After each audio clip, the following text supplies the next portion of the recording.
نبي بعده. اللهم لك الحمد كما ينبغي لجلال وجهك ولعظيم سلطانك. اللهم لك الحمد نعمة الإسلام ونعمة الإيمان. اللهم إنا نحمدك حمدا كثيرا طيبا مباركا فيه.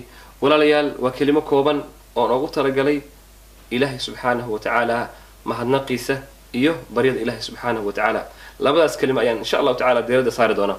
waxaad ogsoontahay walaalayaal ilaahay subxaanahu wa tacaala nimcooyin fara badan buu nagu galadaystay, bal nicamkiisa ilaahay iyo waxa uuna dhex tiimbiyey waxaa dhici karayso in ibni aadam maanta dad wax yar kuu qabto inaad tidhaahd hebel waad mahadsan tahay, aad baad ugu faraxdid, bal ilaahay subxaanahu wa tacaala nimcooyinka iyo mahadnaqa oo kugu leeyahay weligaa ma xasuustay, weligaa ma tii rabbi waa mahadsan tahay, weligaa ilaahay subxana wa tacaala ma u celisay.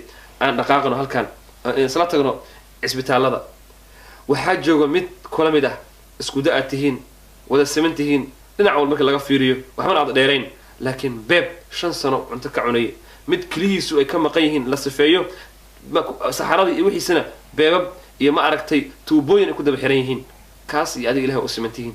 muxuu ilaahay adiga kaaga doorta kaas oo nimcaas kuu siiyey inaad ilaahay subxana wa tacala ku garatid.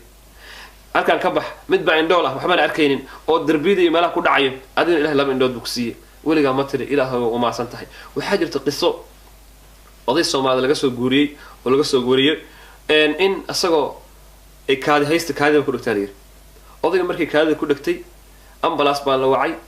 markii ambalaas ay timid wiil adeer uu ahaa oo asaga garab fadhiyay ayaa markaas ambalaas iyo la fuulay. marka isbitaalka la dhigay odayga markiiba waxa loo dhaadhiciyay maartay toobayr baa loo diray meesha kaadiga markiiba waxay kaga soo boodisay ma sha Allah xawligeedu iyo sidii la rabay. odayga aad buu farxadii baa ka badatay. odayga wiilkii adeerku ah oo ka turjumay wuxuu ku yiri adeer waxaad ku tiraahdaa midkan maartay ninkan caawi aad baa u maasan tahay.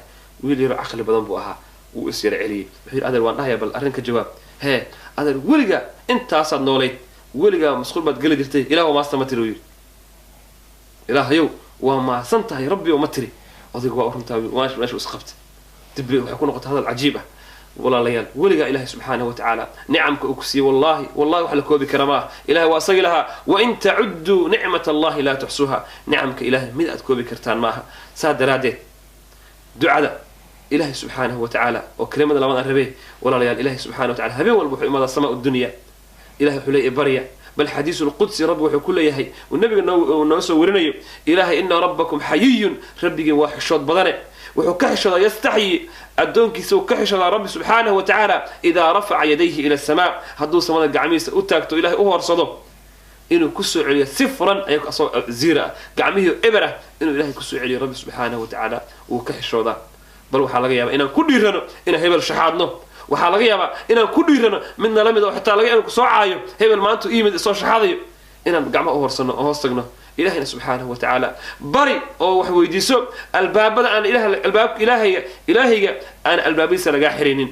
إلهنا أصل لها وإذا سألك عبادي عني فإني قريب أجيب دعوة الداعي إذا دعان. نبي قالوا لها دعني أدومدك وديان كله أو كان دعي وحارهي ربي هذي بريان أدو أمن يجيب المضر إذا دعاه ويكشف السوء إله هو الله سبحانه وتعالى. قفك مركي أباهيها وعرر ربي كفيده بل إله سبحانه وتعالى مركي أدقى كربضة كجرتد والول كجرتد وأكافذ يا مركات جرتد مركات برواقة صورنك يباشالك يسوك أدنتهي إلهي يا رموغان محنقسة إلهي يا رموغان دعيسة